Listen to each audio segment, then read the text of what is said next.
Good evening, everyone.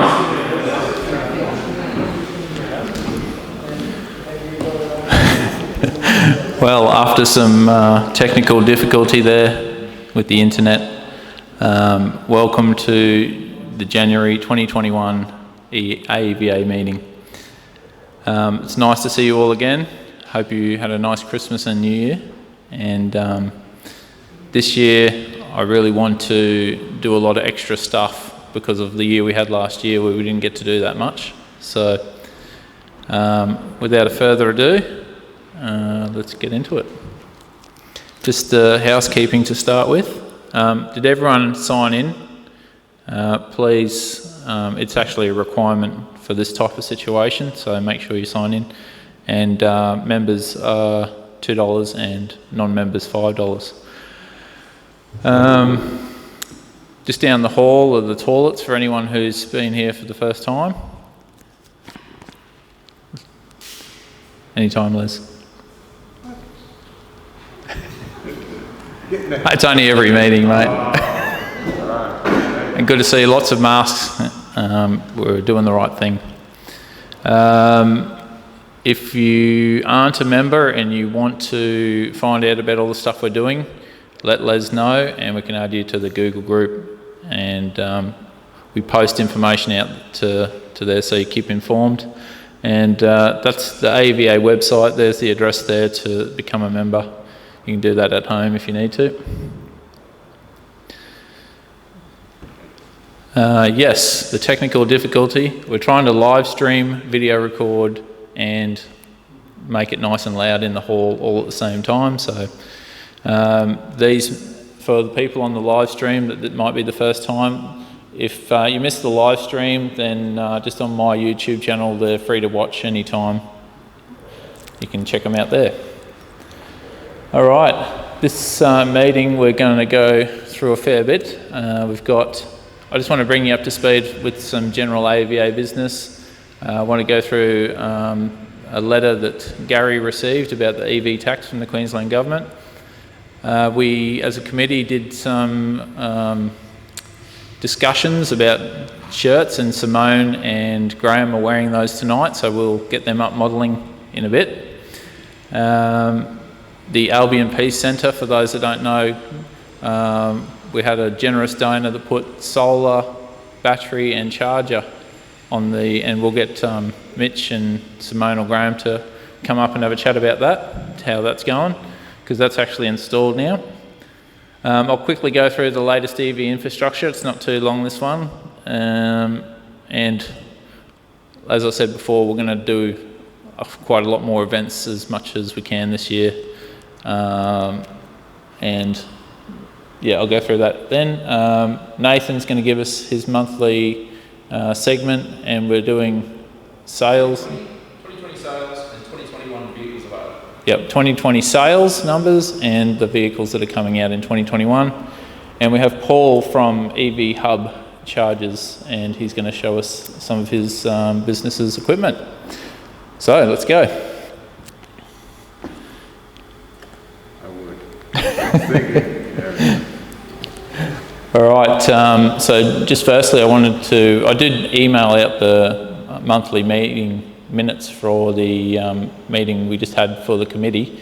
So if you are an AEVA member, you should have received those, but just briefly for everyone else, this is the type of stuff that we discussed, just memberships, new merchandise like the shirts, the solar, setting up regional branches, and with Louis, I got him to set up a list of all the conversions. So if you know anyone who has a conversion, the list will come up a bit later on. So if you see one on there or you see that one isn't on there, let us know, and we'll pop it on there.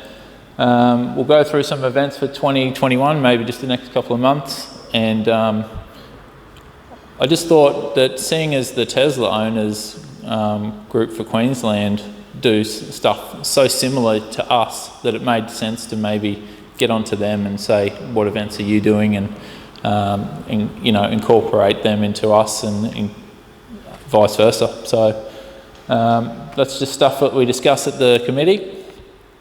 Some of that other stuff will go into more detail.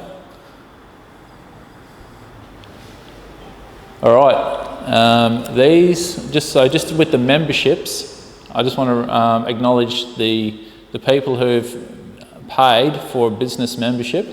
DC Electrical, Prohelion, Tree Maintenance and Removal, eMotion Concepts, EV Hub, Emotion, Automotive Financial Services, Smart Gen, Oz DIY Electric Vehicles, MTech, Betts Boats Electrics, Ace Electric Vehicles, EV Machiner and GPS Engine.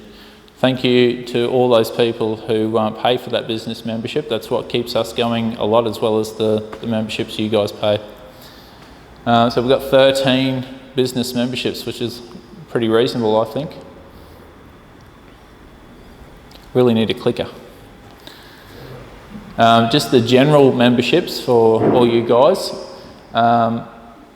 We have 158 members.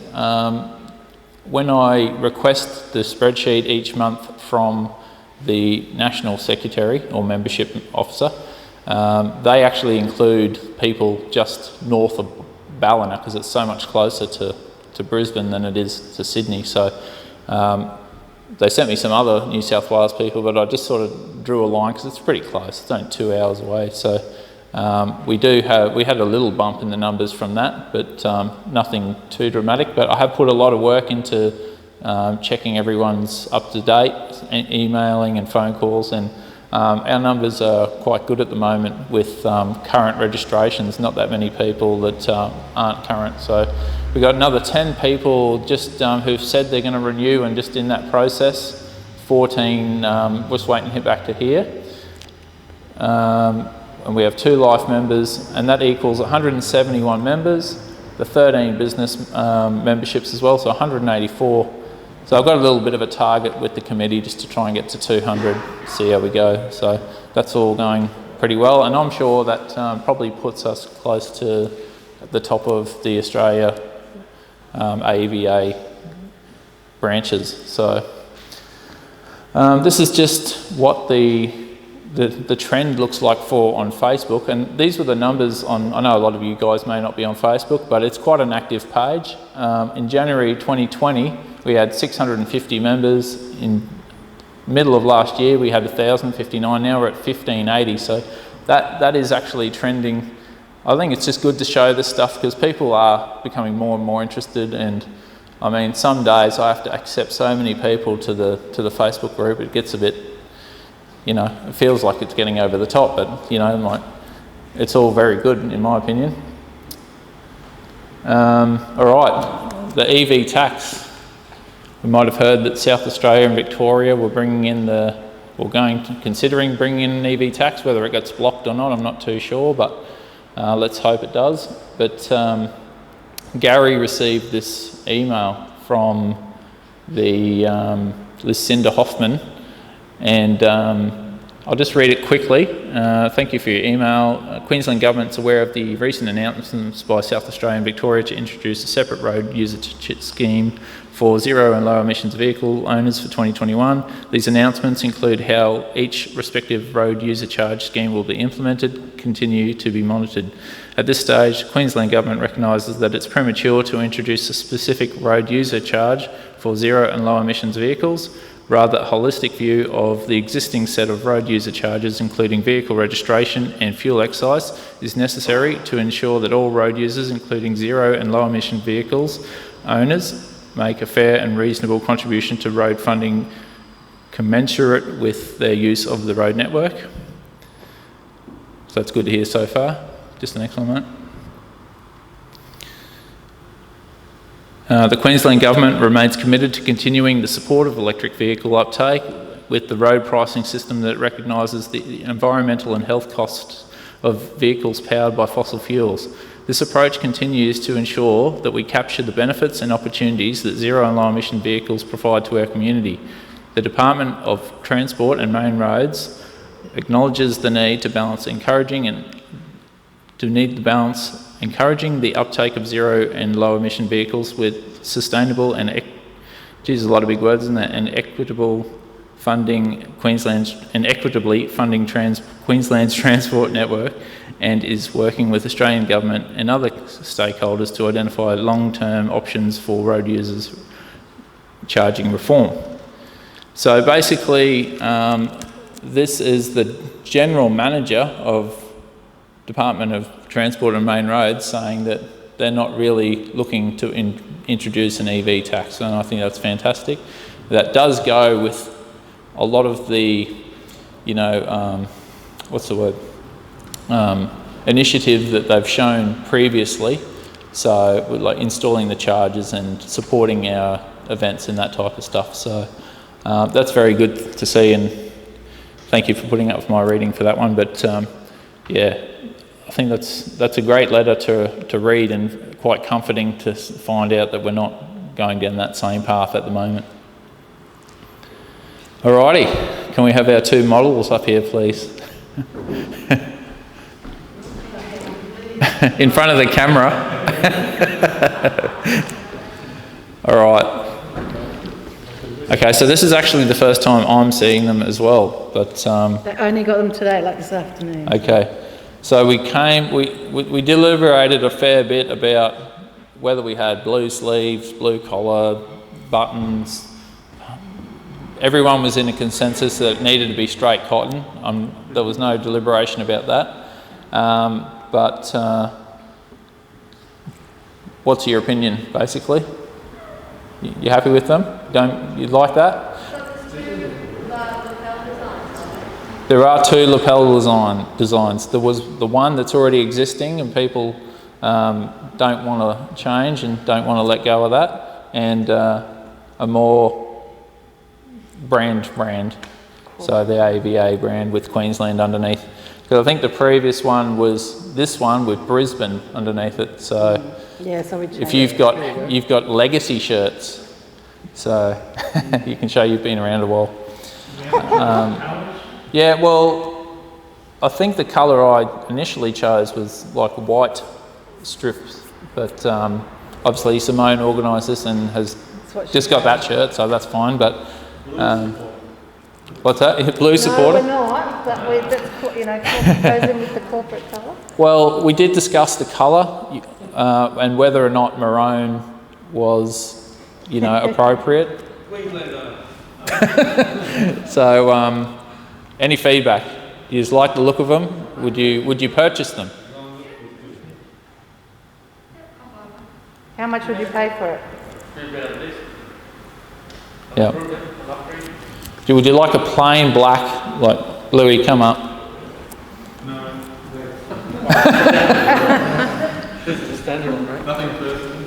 Jump in, mate. Well, So you got that one? That's a much cheaper style of shirt. Yeah, it's a cheaper style. That's a bit. You're not. So what were we looking at price-wise, Simone? She hasn't messaged me, but she reckons about 35 35 It's with the logo. with logo. with the logo. Yeah, but they got breathe underneath and all that sort of stuff. Yeah, they got these panels there to colours. breathe. Hey? Stretch fabric. A little bit. Well, come on. We're wearing them. They got a stretch Well, a bit. anyway, we're going to go ahead with these, and what we'll probably do is look at what the, because I wasn't after the blue pinstripe. I was actually after the white pinstripe, because it does look a bit too New South Wales, but it doesn't matter. But what we can do is finalise. We'll just get your opinion basically, because this is the first time we've seen them. Getting your feedback, and then we'll place individual orders, because we're not just going to order random sizes and then whoever gets what. So we'll actually put in an order if you're interested in that, and I think $35 seems fine. I mean, that's not too expensive. Yeah, I mean, I'll confirm that. The quality is What was that? Sorry. Is that price with the... yeah. With the logo, yeah, with the logo. Yep. So as you see them here, $35. Yeah, so obviously, as Graham said, those shirts I think cost me $10. So it's a big price difference to the shirts, but Yeah. I think they look a little bit more neater and more corporate. So Yep. So anyway, that's thank you very much, models. Which logo? well, We'll just do both. Both. I think we'll do both, because there's seems to be a 50-50-ish split on who wants to have what. So have one of each. It's only $70. Okay.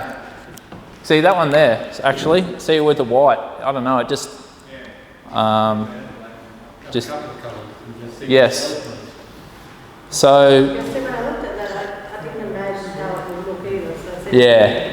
Well, what I might do is define the colours that we will keep as a group. And so you can have maroon, navy, so maroon and white, navy and white, or black and white maybe. And then you can choose which logo, because I don't want to give infinite options, otherwise it just, everyone's not a group then, you know what I mean? So it's just individuality. So, all right, we'll go with that. That's great. We are on to the solar. So, actually we started this around, Mitch and Graham started this around about October and November, was it? Or?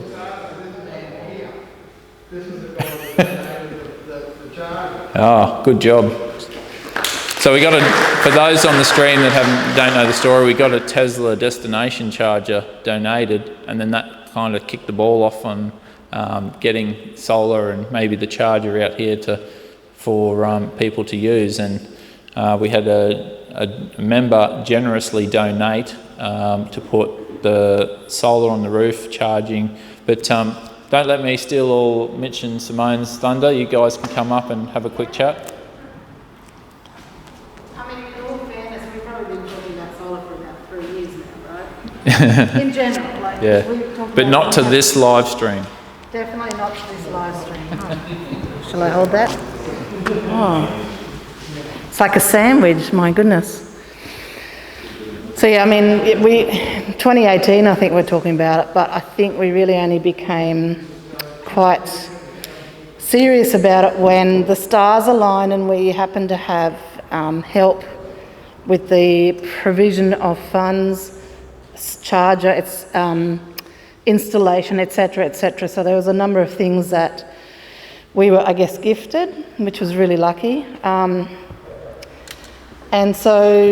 And I'm sure Mitch will actually go through some figures, but it's been really exciting to see what's been happening as far as what we're making here on the roof. So we've got, and Mitch will tell you exactly how much, but we've got the solar panels on the roof here, you can see that, with the inverter on the side, and on the outside as well, so that if it needs fixing or anything, anyone can come and fix it that needs to fix it without having to gain access to the hall, obviously.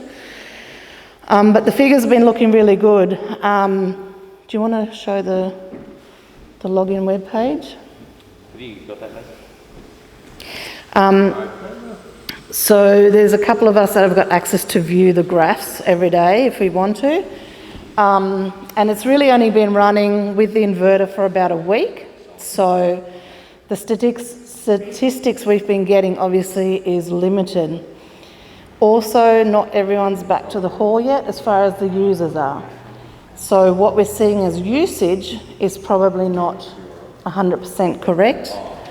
So we will do another full report in February so we can have a look at the difference to see how much is actually being used. With the committee that runs the hall, they were hesitant to allow anything on the roof, and also because they didn't understand that there actually is no maintenance. Once you put it on there, there's really no maintenance. It is something, sure, if it gets very dusty, it might need a wash, but it's something that Mitch can actually view every day to see if there is a big variation in what the solar panels are making every day. And that would indicate whether it needs some sort of cleaning. I think most don't, do they, really? Oh, most systems come with management now. Okay. We're just trying to get it up, but basically we've been given the login for last week and we've just been monitoring it through the app and through our phones. Oh, cheers. So we've been looking at it for about a week now, just keeping an eye on it so we can rough it out. It's been a pretty good indicator week for probably a year, considering, you've had rain, clouds have been floating around. It's sort of on and off again this week. So at the moment we're at about 430 kilowatt hours for the month, and that's been a week. It's been a week. And a day, I think, a week and... A half a day maybe. Yeah. So most days are sort of around 35 to 50 kilowatt hours. It's a nine and a bit kilowatt system, but so it's really seven and a half inverter. So averaging out, you get about 7.5 on a good day, just constant. It's mostly the nighttime usage at the moment that's been drawing it down a bit. But just from our rough numbers, if we sort of project it out over a year's worth, it looks like we might be around maybe 2 times power generated against what we use, hopefully. So throwing some rough numbers around at this stage and sort of graphing that out over 52 weeks, it comes out to be, because these guys average around $400 per quarter, sort of $450 just on their power bills. So straight away that's that gone. So that works out to be about $1,600 a year, roughly. And then from your solar income, it's close to sort of $2,500 a year in savings. That's obviously depending on the fact of the figures that we've currently got. Yeah, so we've given a few numbers. We've put together a bit of an information pack and a spreadsheet for the committee because we're yet to put the battery in. So this system is designed to be plug and play with a battery, and we're hoping to get the battery in within the next couple of months and get that on and set up, and then that'll be the nighttime consumption gone. We're also looking at, we've had a few little roadblocks with the vehicle charging infrastructure, especially with who owns what, because it's a council facility, and then that parking area is because it's under the bridge, so we can't chuck it out there. So it's just basically figuring out where we're going to place it at the moment, which is slowing that down. Where is the charger? That's the charger there, isn't it?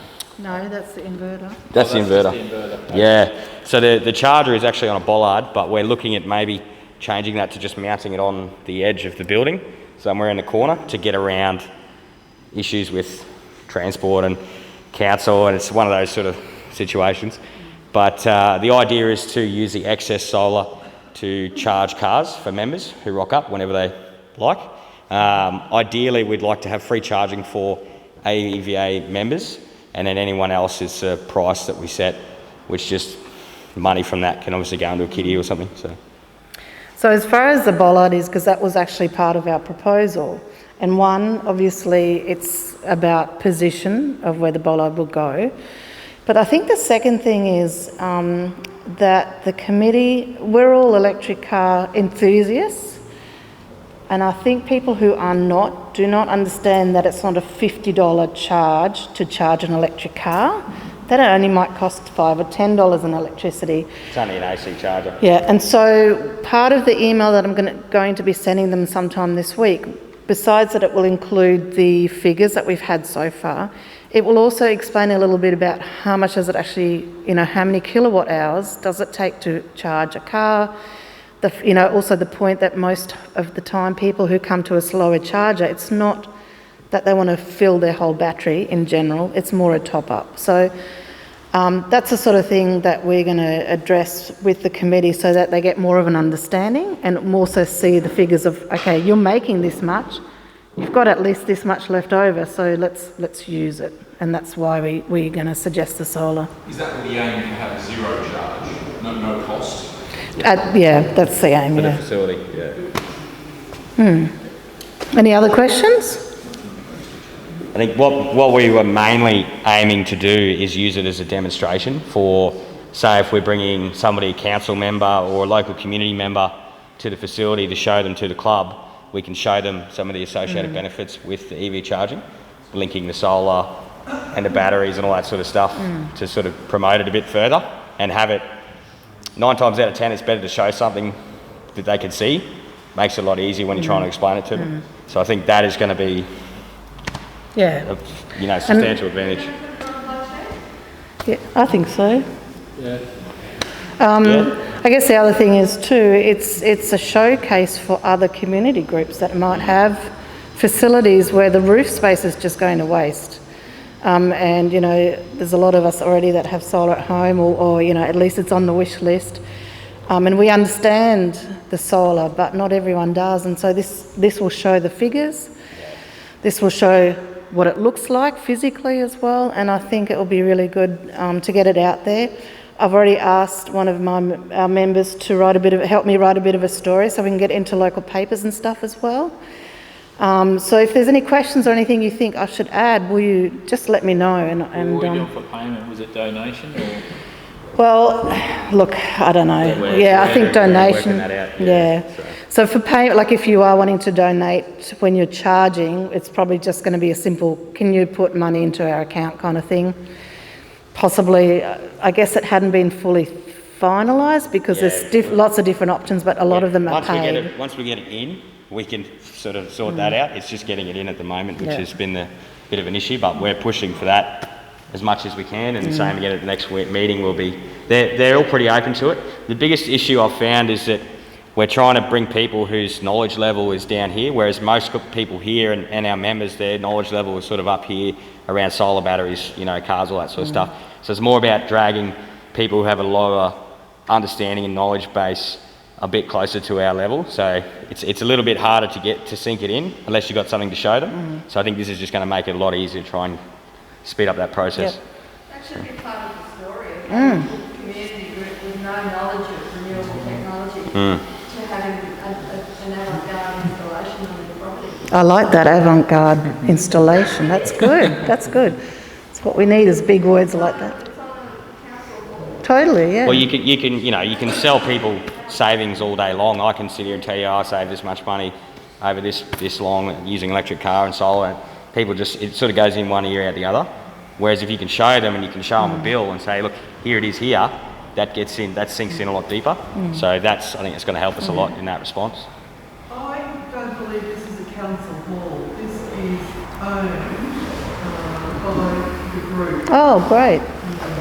So I don't know if anyone heard that. But yeah, so Cheryl was just saying that she believes it's not a council hall, it's actually owned by the group, which is even more exciting, really. Yeah. It's really good. Yeah. Thank you, Cheryl. I put up the history of the hall. Oh, great. I'll go have a look because that would be really interesting. I can email you the history of the hall. All right. There was a little bit of history I had knowledge of from years and years ago, but that'd be good to see as well. Cool, thank you. Thank you very much, guys. Awesome.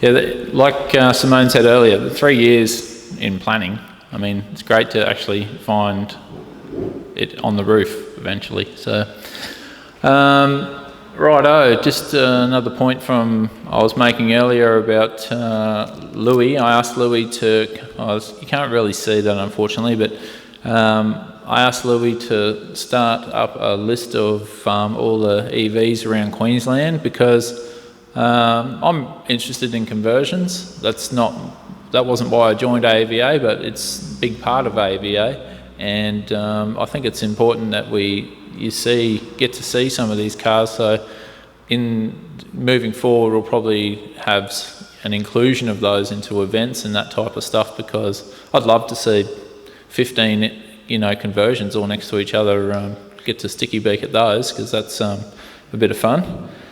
So there's Lewis's email for anyone who wants to add onto that. Most of the members for AEVA are on there. I think nearly all of those are AEVA members. There's a couple that aren't, but yeah. All right, I'm nearly done for my portion. Latest EV infrastructure. This, I think I mentioned at maybe the November meeting, where Tritium released the 75 kilowatt latest generation charger, and it's modular on the inside. You can have maybe 25 or a 50 kilowatt or a 75 kilowatt, and there's one set up at Tritium for people who have an EV to go and do some testing on, if you want to test that out. And what are your opening hours, Les? About 8 till 6 or something? Yeah, I think 8 opens. I think it closes at 6 at least. If you flick to the next page, here it is. There's the tritium one. So it's just near the shipping container, near the front of the building. And surprisingly, here was the same one getting opened up on Tuesday or yesterday at Kurrawa, or Broad Beach, whatever you want to call it. But that's the Kurrawa Surf Lifesaving Club. And I just happened to be having a few days holiday down there over the last 5 days, and just checked it out, and it was actually operational. So a lot of people, it has a RFID card on the front, and I have a ChargeFox RFID, so I just tested it out and it worked. So I didn't stay there and charge up, I just seeing if it was operational, and it was. So that got opened up on Tuesday. Now, importantly, around the Gold Coast, they're going to install 10 of these. So that's a lot of infrastructure for the Gold Coast area.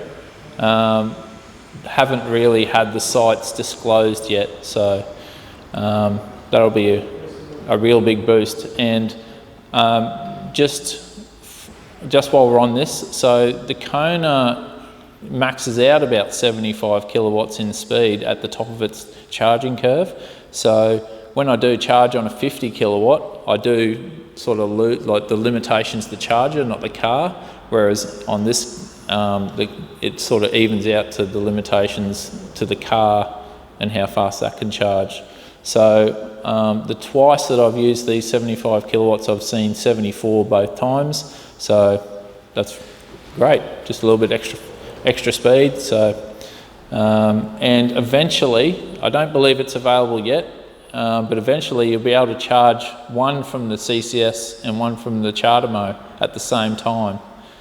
So you won't be limited just to one person using the charger, but that hasn't fully rolled out yet. But yeah, they're modular so Tritium are looking to give more options to the end user and how they order their stuff. Okay, Forest Glen has finally opened, so that's a bit more local for us, only recently. And the next two are Springwood IKEA and North Lakes IKEA. So the story with those is, I mean, they're in the same state of they were in November when I took the photos, but I spoke to the contractor on site at North Lakes, which isn't too far from me, and he said it will be done in a week, and that was mid-November. So I'm not sure, like that's when I took that photo, and that's exactly how it looks now. So I don't know, I've emailed my Queensland Government contact twice actually, to ask him what's happening, and he hasn't actually responded, but they're in a good spot. Now, this location here this is at North Lakes. This is where we're having the meeting, or not right there, but you know, in that vicinity is where we're having the EV catch-up, which I'm organising for the 5th of February. So you can skip across maybe the next one, Les. This is Springwood. Whoop-de-doo. Okay, so the pricing, I like to put this on just for any new people, but the only thing that's really changed from the previous meetings that I've discussed this is, I'll just run through. The Quesh is still 20, ChargeFox 40. Now, EV Networks changed their pricing structure to remove the timed charge. So they were 35 cents a kilowatt hour and 25 cents a minute, and that's been abolished just for 60 cents a kilowatt hour, which ends up letting people with IMEBs and 24 kilowatt hour leaps and that type of thing charge for longer, because you know, it might not charge that quickly, but they were getting penalised heavily because it was taking a long time to charge, up to maybe $1 a kilowatt hour if they used those charges. So they've decided to scrap that and go with 60 cents a kilowatt hour for the 350 kilowatt and 40 cents a kilowatt hour for the 50 kilowatt. Tesla superchargers, 52 cents a kilowatt hour, and we still have the University of Queensland, QUT campus at Kelvin Grove and Gardens Point that are free, and NRMA ones, if you're travelling south into New South Wales, are still free. Okay, EV events. I lied, I'm not actually finished yet. The 5th of February.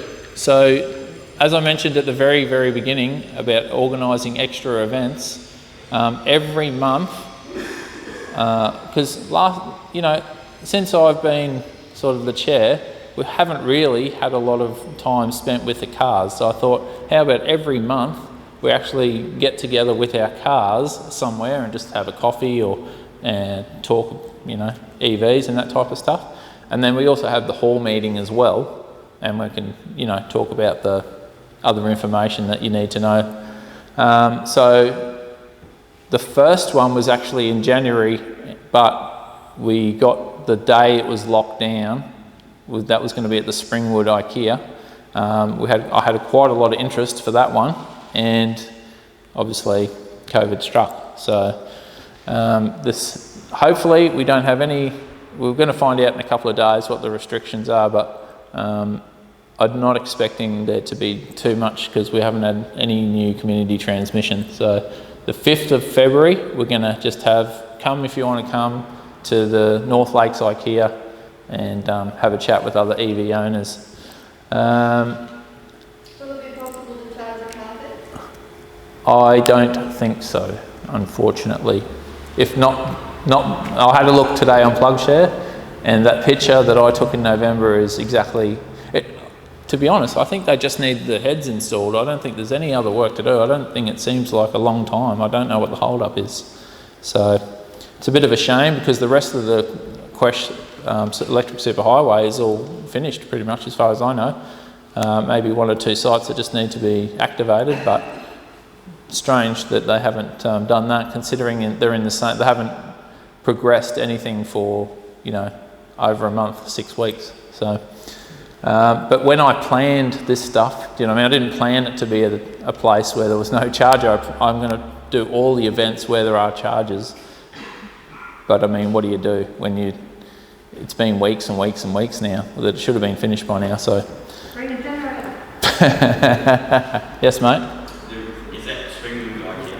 Yes. The rumour was that they were going to take the excess solar, put it in the batteries and then use the chargers to do their trucks.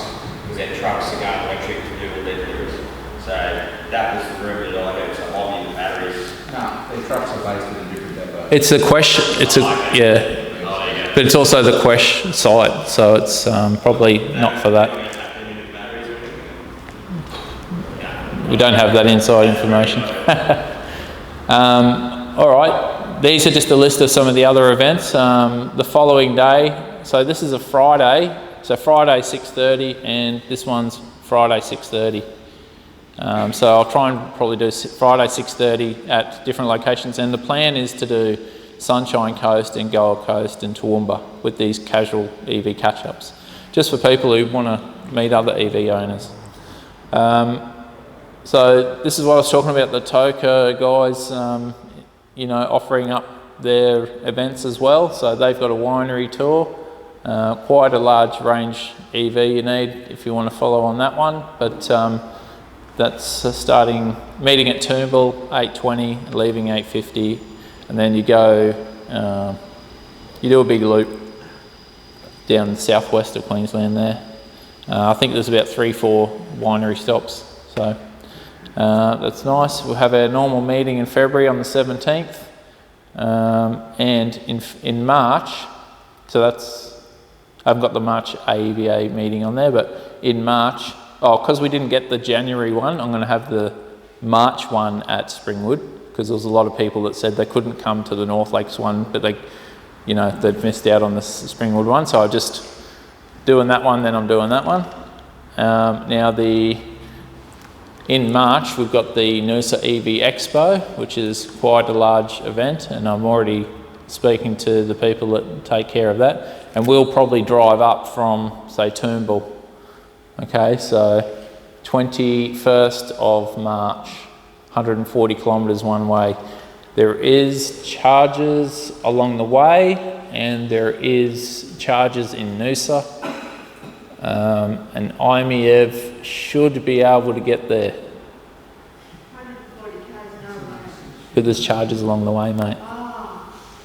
How many days is on the travel for, Jack? You could do a sleepover at Caboolture. Oh, we're all right. Okay. Just so this doesn't get too cluttered, I'm not going to show you everything that gets done for the whole year, but you can bank on every month there will be a different EV catch up. We'll have the hall meeting, and one other thing. I'm going to have one of the monthly meetings at Graham's workshop and one of the monthly meetings at James Pawley's workshop. He's done a Beetle, he did the Cortina, so he's already agreed to that, and I'll let you know well ahead of time on this sort of format. Might even be March, we'll see. I think that's it from me. You've listened to me for long enough, thank you very much. The speakers tonight, so Nathan's going to give his segment on 2020 sales and vehicles coming in 2021, and then we'll hear from Paul Guy from EV Hub. Thank you very much.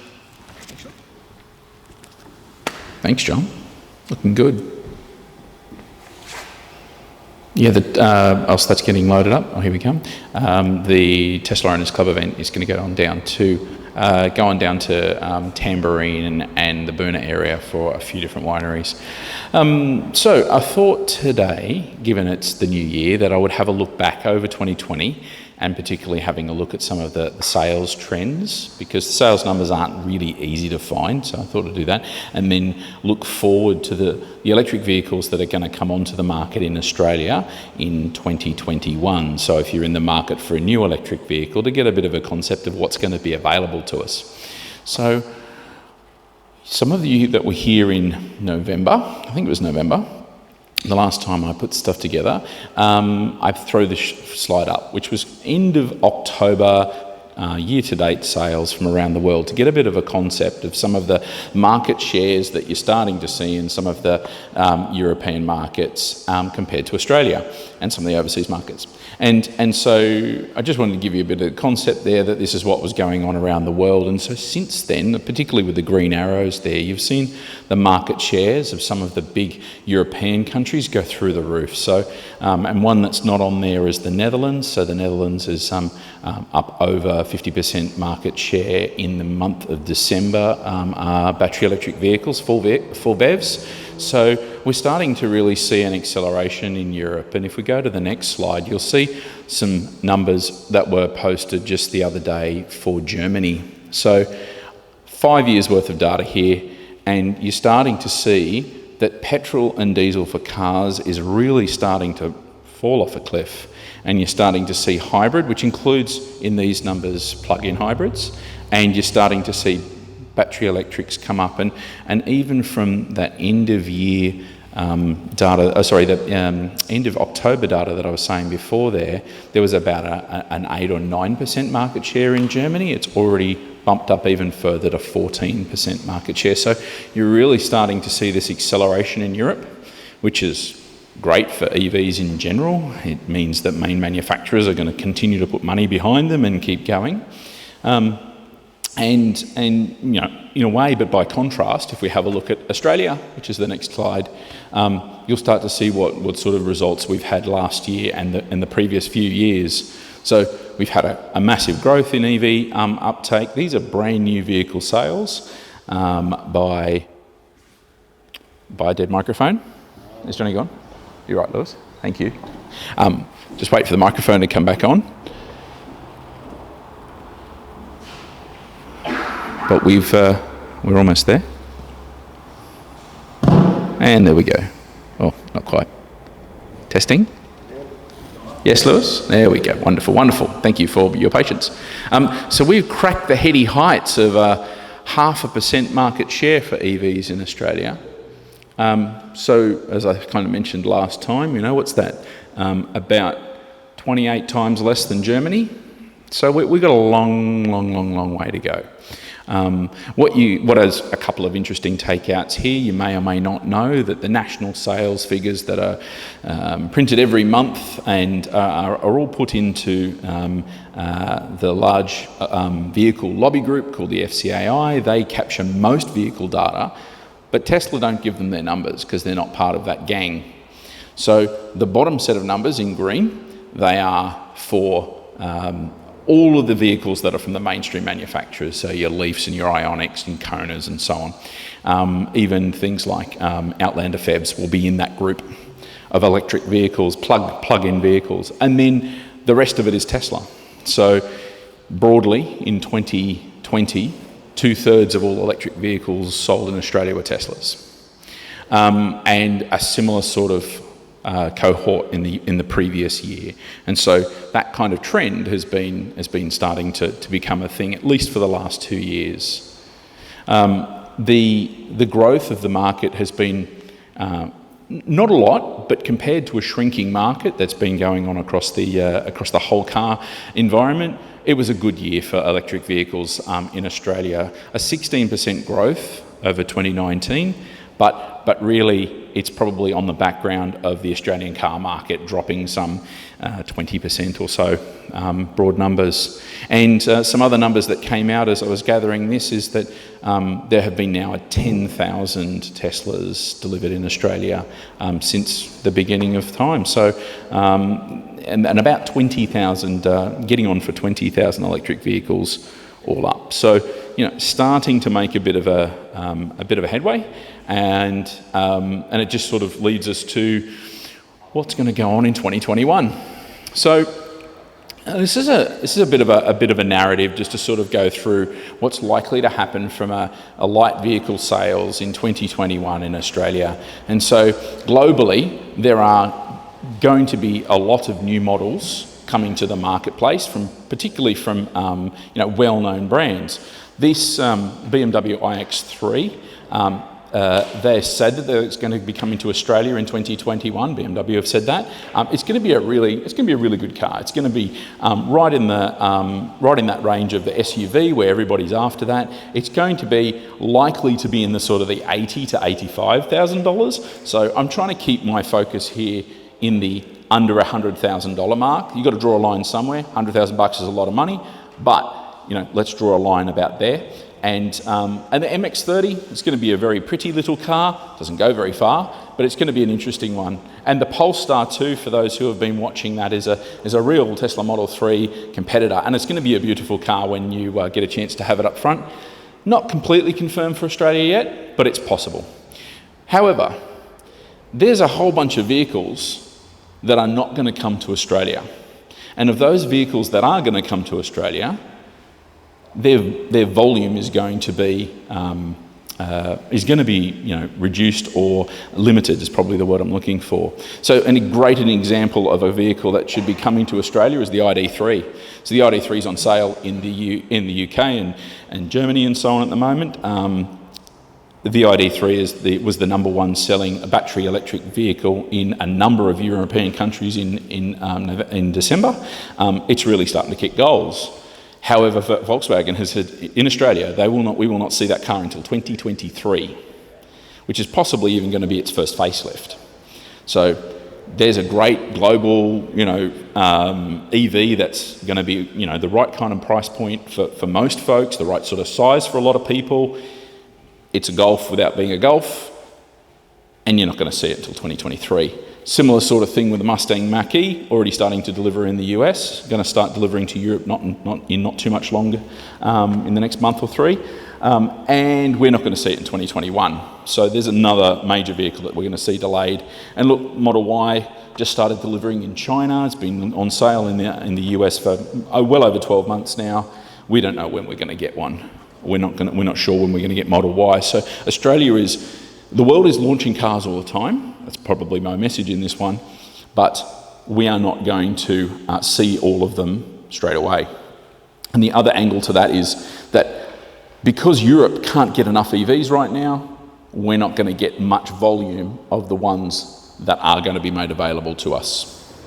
So if you want one, and they go on sale, go and get one, like our friend with a Mini did. Straight on it, first one in Brisbane. Then there's other vehicles which are already on sale in the UK, say for instance, right-hand drive market, you know, something that we could usually draw vehicles from, that we won't see come to Australia at all. So the example of the MG5 wagon, so it's a mid-size, maybe, you know, Mazda 6-ish sized wagon, maybe a little bit smaller than that kind of size and concept. Full electric, not going to ever come to Australia. You can buy it in the UK though. And the same thing with the great little Peugeot E208, fantastic sized car, great specs, great sized battery, great power, and its little brother, the E-Corsa as well. None of those are going to be made available in Australia. Those brands are not going to bring them here. So there is a bit of an unfortunate message there, but it's the reality. That is what is going to happen in 2021 when it comes to mainstream EVs coming to Australia. If we flick to the next slide, it's a bit of a summary, and then I'm happy to take questions or discuss any of those points. Oh, sorry, segments. I was getting ahead of myself. So currently, we have vehicles that support certain sizes and shapes of vehicles in our marketplace. So they're known as segments. Certain sizes that we buy lots of vehicles from, so say for instance the medium SUV is very popular. Utes, you know, pickups under 4.5 tonne, very, very popular in Australia. About a quarter of all volume of all cars is a ute in Australia. But you can't buy an EV, and you can't transition to an EV if you can't get hold of a vehicle. All right, unless you want to go and make one, obviously. And there's a few people out there having a crack at electrifying Hiluxes and similar at the moment. But the reality is, of all the models that are due to come to Australia in 2021, none of them open up a new market segment. So if you're looking for a vehicle and you're just waiting for another vehicle to come out, the reality is everything that's coming out in this year is going to be in a segment where you can already buy another car. So again, try not to be a harbinger of doom, but the reality is these are the only vehicles that have been that are plug-ins that have been absolutely committed to for 2021 delivery and availability. There are also over $100,000 cars, so Taycan, e-tron and the XC90 have also been committed to being brought to Australia, but they're over 100 grand. And I think for this forum and this group of people, it's nice to talk about expensive sports cars, but we're probably not all going to go out and buy one anytime soon. So focusing on those vehicles we can buy is important. And if we just go to the next one. So there's more choice, more models to choose from, but they're all in the same segment. So if you're looking for something bigger or something smaller or something more off-roady or something more rugged or something you can take your dog in the back of that's not already on the market, it's not 2021. So in summary, sales have grown, but the model availability and the volume that we're going to see, particularly due to Europe drawing on lots and lots of vehicles, is going to restrict sales here in Australia. Probably a good time to go out and make your own conversion. We will see some new models in 2021, but they'll all be in segments that are already supported. So you can already buy a car that size and shape and that kind of price point as well. They're all about the same. And a lot of those, headline grabbing vehicles. So the Kia e-Niro, it's been on sale in the UK and Europe for a long, long time. It's a great alternative to the Kona, about the same size, shape and performance levels. Kia have just started talking about maybe bringing it out in Australia, but then the COVID thing, and they're trying to use the Australian Open as the launch point because that's their big gig in Australia, and that's all going really well right now. It's all over the place, right? And it's unlikely to make itself to Australia in 2021. If it does, it's December. The new Ioniq 5, which is a medium-sized car, you might be seeing some noise about that. It may be being made in 2021. It will be being launched in 2021, but you won't get one in Australia at that time frame. And even things like the Hummer and the Rivians and all these sorts of really cool big trucks that are going to come out in the US, you won't see them here in Australia in 2021. Okay, I just wanted to wanted to sort of give everybody that clarity. I mean, that's my research, my belief, our work that we do for governments and corporates and councils and the like, and that's where all of the noise is pointing, and there's no reason to see any change or differ from that. So the question is 2021 going to be the year of the EV in Australia? And I think the answer is it still can be. There's still going to be great models that are currently available. There's a few new ones that are going to be there. All the pressure that we put on government and people and the noise that's in the marketplace and the drums that we rattle, we should continue to do so and continue to encourage our colleagues and friends and family to consider an EV when they're going to choose a new vehicle. I wondered if there was any questions around that set of topics or the sorts of things that we might talk about sometime throughout 2021 on top of the fantastic suggestion that we've already had around motorbikes, which Mark will do in the next month or two. The Model Y. Yes. Can it be China built? Is it likely that the one that comes here likely to be China built? Yeah, so the question is the Model Y that is going to come to Australia likely to be China built? And the answer is absolutely. So you may or may not know, but this week the Australian Model 3 order page flipped over to being made in China vehicles. So right now you can go and buy a Model 3 with a white interior, which I wish I could have had a year and a half ago. But on top of that, you're going to get the LFP battery, so the lithium ion battery, lithium iron phosphate battery that's in that Standard Range Plus in the entry level vehicle, and that the long range and the Standard Range Plus Model 3 for Australia is from now going to be built in China. And I heard some on the grapevine that if you want a performance, you'll be waiting more than 6 months now. So it's kind of interesting. But that sort of leads you to, when Model Y comes to Australia, it's going to come out of China. And are they all going to have the lithium iron phosphate battery? So to my understanding, only the Standard Range Plus has the lithium iron phosphate LFP battery, which has the slightly different chemistry. That's standard range only. A long range has an NMC battery, a nickel manganese cobalt battery, and I think that's going to carry on through to the Y. It's whether the Y standard range has the LFP battery. Not sure. They haven't done it. They haven't done it for the Chinese variants right now. So still a little bit to come there. Get the long range, it'll be still in an MC battery. Yeah, that's right. Any other questions? Yes, sir. A few weeks ago about Renault made an announcement that they were going to withdraw the Zoe from Australia. Yeah. To make it demand. Yeah, that actually happened about 3 months ago. The Renault.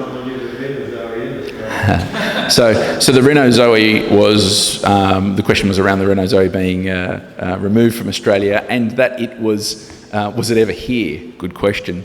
To my understanding, some 100 or thereabouts Zoes were brought to Australia, 120, that sort of ballpark. There was a loss of a whole shipment, there's a whole saga. The Zoe didn't have a good life in Australia. I know one of the members here picked one up recently as a late demo and got a 10 grand discount. So bought a $45,000 car for $35,000. So there were some good steals to be had at the very end, but it's still a Zoe. It's very small. Yes, they're gone.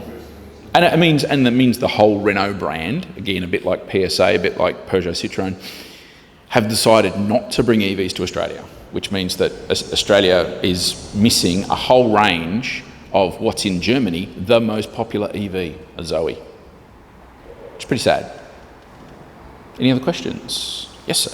As a suggestion for a future topic, what about private import? Okay. If the retailer, the manufacturer, what if you wanted to import it yourself? Usually you have to pay for certification, but you have to go to the special DEV certified. Yeah, and for those on camera, the question is maybe in a future presentation to talk about the importation of second-hand or overseas EVs. Yes, absolutely happy to do something on that. I have a reasonable amount of experience around that space. There are great limitations, as in there are significant limitations, and you have to hop on one leg and pat your belly, and then you might get a car in. But the rules for EVs are a little bit more open and relaxed, so there is some good opportunities. So if you wanted to get one of those E208s and drag it in from the UK, you could. Well, we can talk about that, and I'll break that down for you. Thank you for the suggestion. Any other suggestions? Is there any more information on companies like SEA that are doing the commercial electric side? Is there any more companies looking at doing anything like that or growing that market? Yeah, so questions around commercial vehicles. So in Australia, I did a thing on heavy vehicles probably about 4 months ago. And SEA is really the only game in town in Australia, a Melbourne-based company which basically takes trucks and pulls engines out and puts electrics in, and they're great, and they're making lots of them, and there's going to be many more coming soon. That's about it for Australia. Some of the other big manufacturers are starting to come online. There's new startups. There's a great new startup called Arrival, which is going to build small factories to build somewhere between like about 1,000 large vehicles or 10,000 smaller delivery vehicles, but they're going to have lots of little tiny factories all over the world. And that's a pretty exciting startup, and there's plenty others too, but none of them are really here. And again, when it comes to this same sort of European draw for the volume of EVs, the likelihood of this market picking up that volume anytime soon is much less than other places.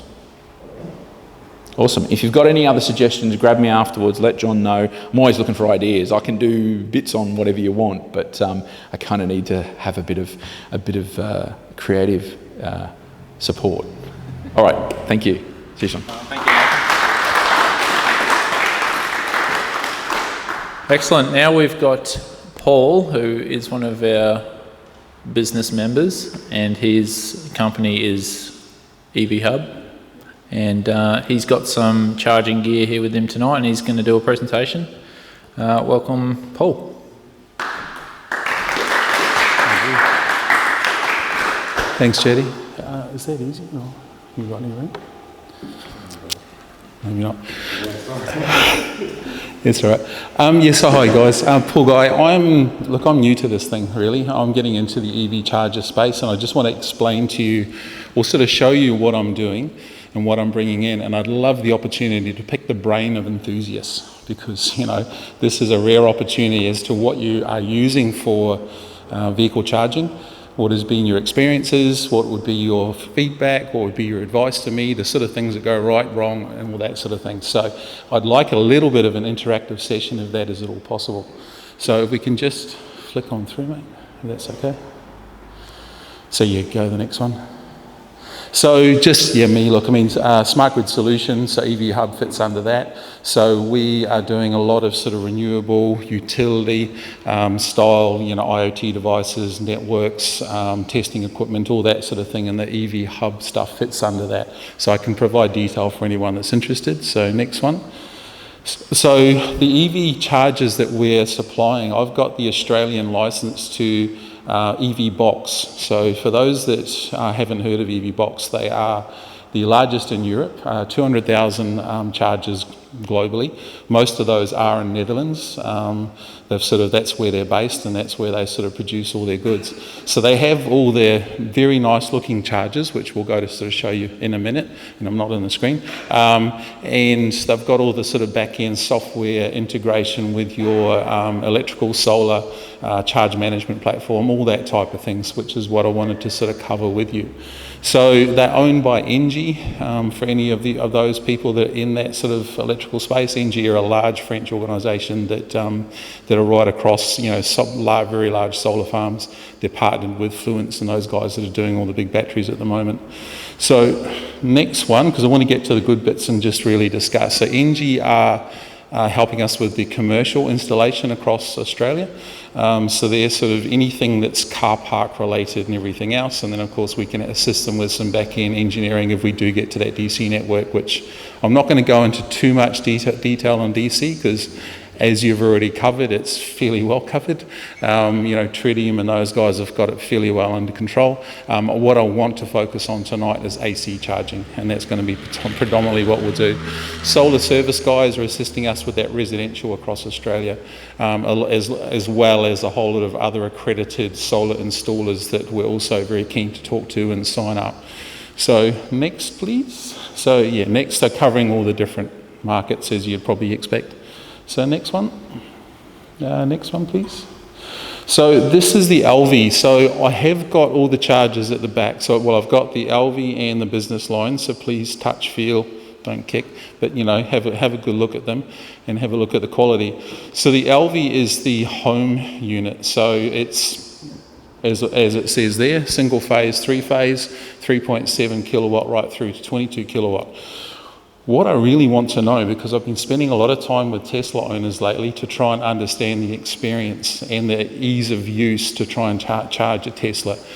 Other vehicles I also would like to know. So who uses a home charging unit? What do you use? What experiences have you got? And what advice would you give me? If I was to sort of, how I would market it and sort of, interact with people that are wanting to install on their homes. Is there any sort of pearls of advice, things of frustrations or things that you've seen go really well in the past? Any sort of thoughts? Who's got three-phase? Is that a thing? Obviously there's limitations on size. I'd imagine 11 kilowatt would be the top end. Single phase.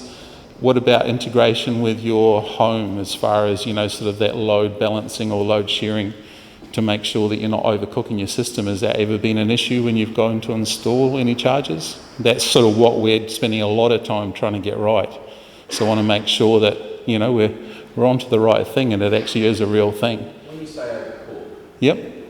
What are your thoughts around the circuits designed to be big enough? So the simplicity is if you have an average home 63 amp incoming, and then you've got your aircon on and your induction cooker and your pool pump and all that type of thing, you bring in a 32 amps, because some people will go straight for the 22, even if it doesn't work. Let's say it does, even if it's the 11, single phase will still use 32 amp.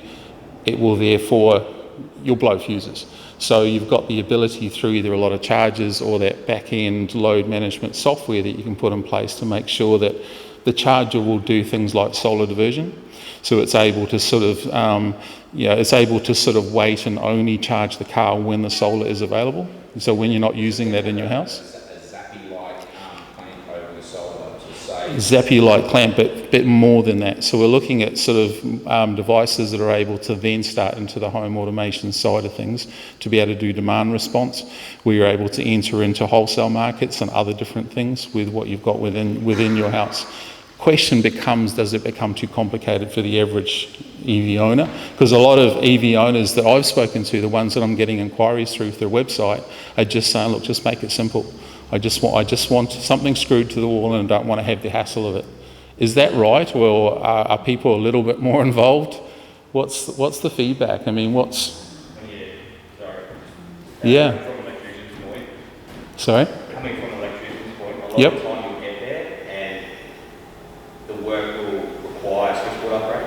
Yep. So straight up there's, 12, 15 bucks. So have you, let's say, had a $1,000 SMAPI or G switch, which I'll show you the details on those later, where you could throw that on. You wouldn't have to update the main switch.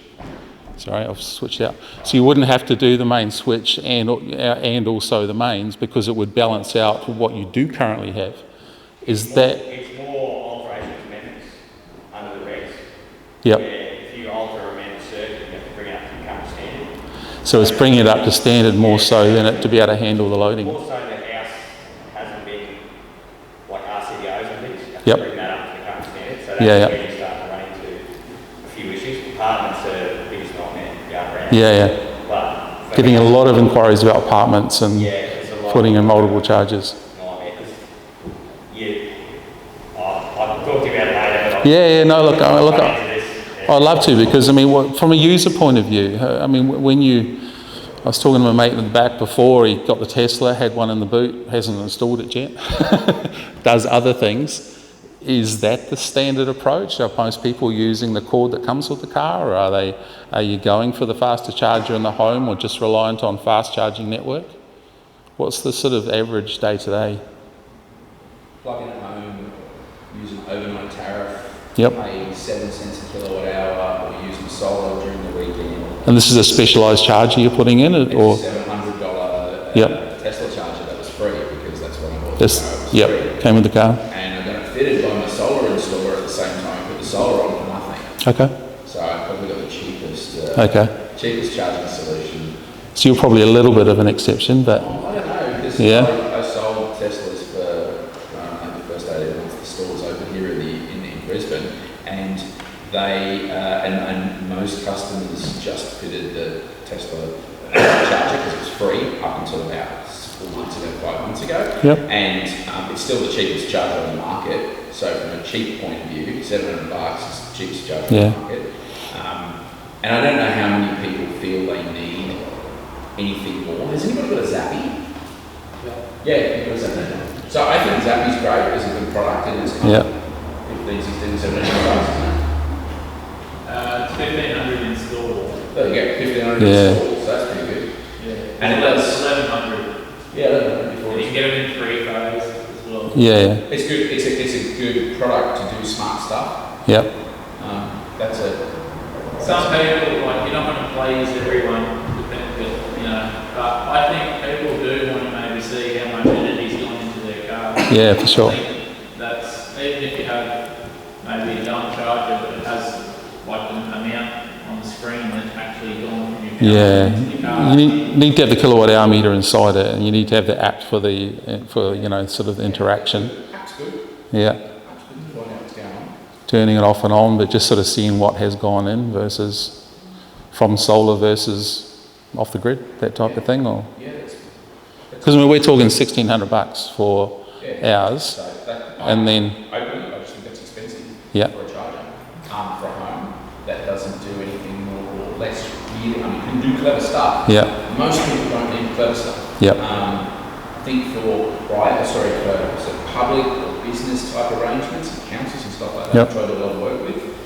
There's a lot of value to be had with all the back end CP and monitoring and the swipe card per vehicle, so you can work out which vehicle's doing what. That's all got value. Yep. But again, But from a home user point of view, it's that's my thought. yep. Yeah. No, look, I'm happy to. Try to boost the conversation. Yeah. I love to have that engagement with you guys, just because you're using it. You've used it for many years. Perhaps You know. the stream, I just pose the questions, and did we have a Yeah. off camera? Absolutely. Let's do that. Let's continue the camera. So let's bounce. Yeah, sorry, mate. Is there a way that you can set it so that you will charge on the solar, let's say when you go solar, but then instead of charging, if you really needed to charge your car, Yep. will you be able to switch to the control load? Yep. So that way, because the control load is a lot cheaper. Yeah, so I'll cover there's a product called G-Switch, which is what we're integrating with. It's locally manufactured, and it's able to do exactly that, where you can charge off your solar, and then it also watches your tariffs, and it will give you the cheapest rate to do your car. So you can set it for a certain time. You can say, look, I'm going to travel 100 k's tomorrow, whatever it's going to be. Therefore, I need to make sure that I'm charging the cheapest, and no matter where that comes from, tariff, solar, off-grid, whatever happens to be. So we can cover a little bit more detail maybe outside of this, so I can send you some info. So next one is the Alvi also comes with what they call the wall dock. So you'll see the two where that can go on with a cover onto a new build, for example, and then when the customer's ready for a charger, they just plug on the front end of it, sort of thing. So it makes it a nice, easy, EV-ready house, if you like. So which is one of the things we'll be talking to builders about. Next one is the business line. So the business line is your commercial one. So it looks very much like the parking meter. It's either single or double. So it has the Type 2 plug on it. So again, 3.7 up to 22. single or three-phase pole mount, so out of the ground pedestal, I think you called it before, or the, sorry, we should talk to this thing, and then the wall, which is the curved bracket as well that will go onto the wall. So again, you can do the RFID tag, you can do the hashtag, you can do the sort of, ideally, set up a Tesla card as well, so you can use that RFID. Tesla only the other day said that they would struggle with this because it doesn't have the attached cord to it. They'd have to go to the boot and pull out the specific cord. Is that an issue for anyone else, or is that guy just... You need to go and buy a cord. Sorry? You need to go. You'd have to go and buy a cord, but is that a challenge for chargers? Not so much. You guys would carry cords in your car? Yeah. I think moving forward, we've got to assume that no one will do that. Like generally, go road. Yeah. Yes, Yes, all chargers at the moment, especially ones out of Europe, are coming out without the cords because of the damage and people trip and all that sort of thing. So they're coming with single or separate cords. So that's just sort of the way it's going to go. But this is, I want to show you an idea that we've got on this one further down. So if we go to the next. So the Icon, which is the very nice looking unit, you can imagine this outside a car dealership, that type of thing. So AC charger, again, up to 22 with the double cords on both sides. And then next one, we're going into looking at the fast charge equipment. So again, they cover everything that you've already sort of talked about, right up to the 350 kilowatt. And then going on down, so getting into the smart charging load management, which we'd sort of talked about before. So this is, again, the dynamic load management where you're actually able to balance it out to what your available electricity is in your house. So you're, making sure that you're never going to overload that system. So if you go to the next slide, we're working with this G-switch. So G-switch is able to, talk with all the different devices in the house and be able to turn things off and on when need be.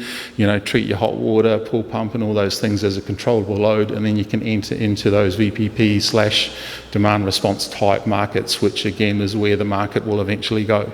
So this is stuff I'd love to provide more detail to you if anyone is interested. Next one is getting into that smart charge management. So this is again the payments. We have, if you probably go to the next one, we're working with AEVA and ChargeFox, or JetCharge is what they call their payment plan. Probably maybe a longer conversation, but understanding the challenges around those payment platforms, what's easy, what works, what doesn't, all that sort of thing. I'd also be quite interested to go through with you guys. And then of course also looking at some of your wholesale tariffs, and then we can get some of those charge rates down. Amber and those guys that are looking at the wholesale rate and pass through. And then if we go down to just the next one, so one of the gaps that I see, and this is one of the things that's nice to be able to have a discussion with the team here, is that again DC seems to be rolled out. It's being rolled out down the main highway through the different schemes. Tritium as well and truly got that one under control with ChargeFox and everyone assisting along the way. And then in the home side of things, Zappi seems to have, because of the price, and of course the Tesla charger being also a very good price. So there's that gap, if you like, of AC charging in that urban and sort of car parking type arrangement. So one of the ideas that we sort of had was the charger, or the business line, which you can see there, has the circuit breaker inside of it, has the NEMI meter inside of it, so it can become front of meter installation. It can therefore become a standalone connection to the grid, straight onto the transformer on the pole, which is three-phase, wired straight down, and then it will do a communication between the between the sort of the charger and what's called the DTM, and the DTM is picking up the voltage and current and harmonic and everything else. So in particular, the current, to be able to get the loading of what's happening in the street, so and then it can provide some dynamic load management signals back to the charger to say, yes, you're okay, continue at full charge, or no, you need to knock yourself back a bit because the street's struggling a bit. Then be able to give obviously the utility the ability to be able to turn off and on. So if they need to, or ramp it down themselves due to issues in the area, which again is going to happen very remotely or very, very infrequently, but it gives them the ability to have more control over those charges as opposed to people putting them in the houses and not really understanding how they're using them.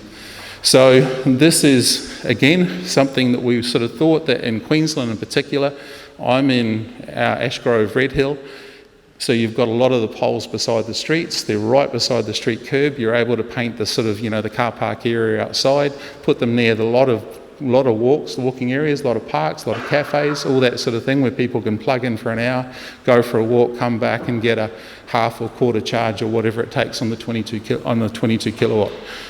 So that's the theory. So do you think you would use that? Do you think we've presented this to the council.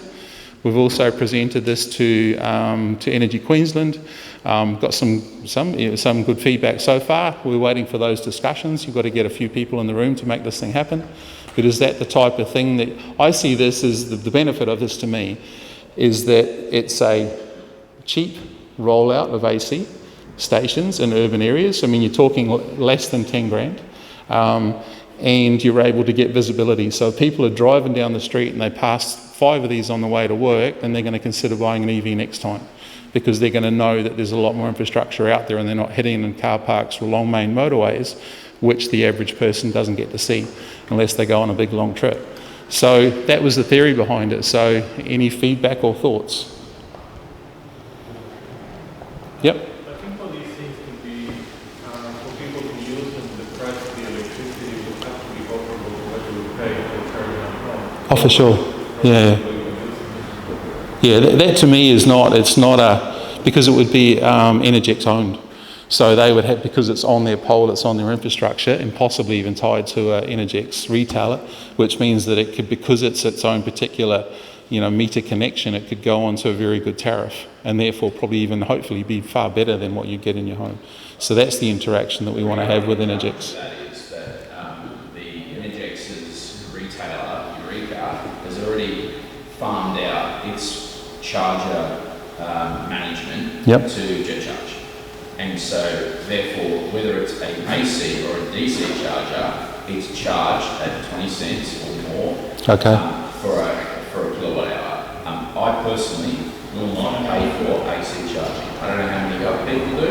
I've done lots and lots of studies, but council installed AC charging, which has had a cost against it, it's had a tariff against it, and the use is nil or thereabouts nil. People don't pay for AC charging.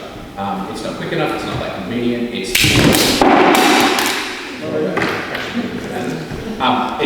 more about opportunity charging rather than desperation charging, generally. I don't charge because I have to or charge because I can. And if it's expensive or if it's money, they won't.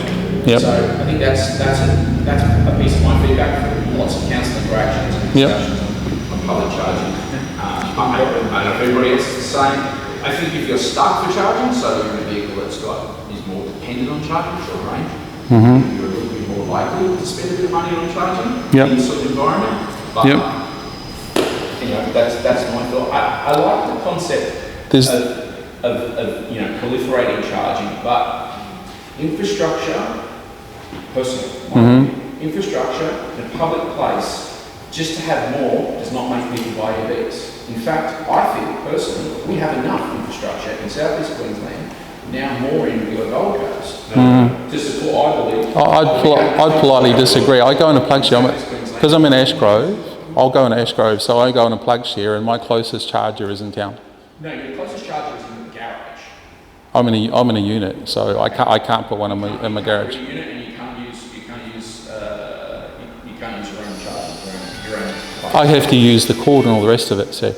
But the local public charger is in town. So I would say that no, there's not enough in Queensland. In Brisbane anyway. I'm still waiting for it to get the finger out and get their charge up and running. But not that charge box is going to cost anyway because it can't fix the box. That's not true. Well, I agree it's going to cost because I would agree with what you say because I think for AC charging, unless you're going to pay the same or less than when you charge at home, why would you want to charge there? But if it's special tariff, which the idea is working with the utilities, so therefore they'd want to do solar soak. So it'd be working with the utilities, so they want to do solar soak, and it's a specific meter, so it's its own sort of standalone. then there's no reason why it wouldn't be on a specific EV tariff. So it would be 10, 12 cents, 15 cents. 5 or less. And when you start to have somebody manage that, it's already 20 cents. You've got to put a management in there. But what management do you need? A charging provider to manage it. So somebody who can come into the OCPP at the back and actually charge you. Yeah, so charge Fox. So if you're saying that they've got the relationship, they've got to do that. You pay them $3.80 a year. The charge for less than 20 cents per kilowatt hour. Yep. It's just like, well, it's the starting point. Okay. So as soon as you manage it, it costs us money to manage I'll take that as a challenge. it. Yes, Oh, yeah. I would say that for slow AC charging, nobody's going to pay more than 8 cents per kilowatt hour. Okay. Because you might as well charge it. 8 cents, you think? Okay. That's I wouldn't say that low. Yeah. I think wholesale rate for amber is 12 at the moment. So if you can get it around about 12 or 15, I think it's not too bad. I would have thought. Well, so you get 15 cents per kilowatt hour for your solar, which means that most people will try to charge using the solar. So if you're going to charge more than 15 cents per kilowatt hour, nobody's going to charge. But if you don't have solar, or you're just going straight off your... If you don't have solar, you're going straight off your 24 cents? Well, I think people don't have solar in our EV. You know, I think most people that have an EV will go on solar. Yeah, okay. But that was also still as much as possible. Okay. I ran an onion which has a second-hand onion with pretty low range, and I think there'll be enough charging when there's a DC charging station that might have to use at every suburban shopping centre and public place like libraries. Yep. Anywhere that people go to park for an extended period of time, there should be a charging station. And Yep. it's nowhere near enough. I think about driving down to Windsor. Well, I just won't, because the only DC charging station between West End and Windsor is Carindale. And that's pretty still. And also they tend to get put in the most low-rent real estate in the place, so they're in very dark and obscure corners. Yep. And that's pretty discouraging. There's actually one near where I live, and I walked down there one day. It was in the bottom of the first level down to the car park, and I thought, this is not a good place to be. Okay. Well, thanks, guys. I mean, I appreciate. Please, if you got any questions. I've got one more. I do think it's actually a good idea. If you go overseas, if you go to the UK, for example, the number of small AC chargers in places like public car parks, because they have a lot more EVs, they proliferate everywhere. So there are a lot of people over there who can't charge because they don't have off-street parking. And to have something like that, a public car park, a restaurant, places like that, and say, yeah, we got an EV charger, just a small one. While you're here, you're here for an hour. They'll get you enough to get home. I just think that's great. That's proliferation. I'm a fan. I mean, I'm a fan of it because I just think that I wouldn't buy one EV right now, and I'm not saying I don't think there's enough charging infrastructure around me to justify it. Eventually I will for sure, but I have to now because I got chargers.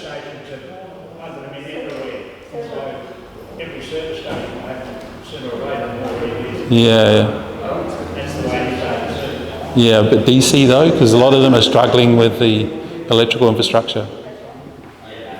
So if that's AC, it's going to take an hour or two to charge up. So will petrol stations want that unless they've got lots of room?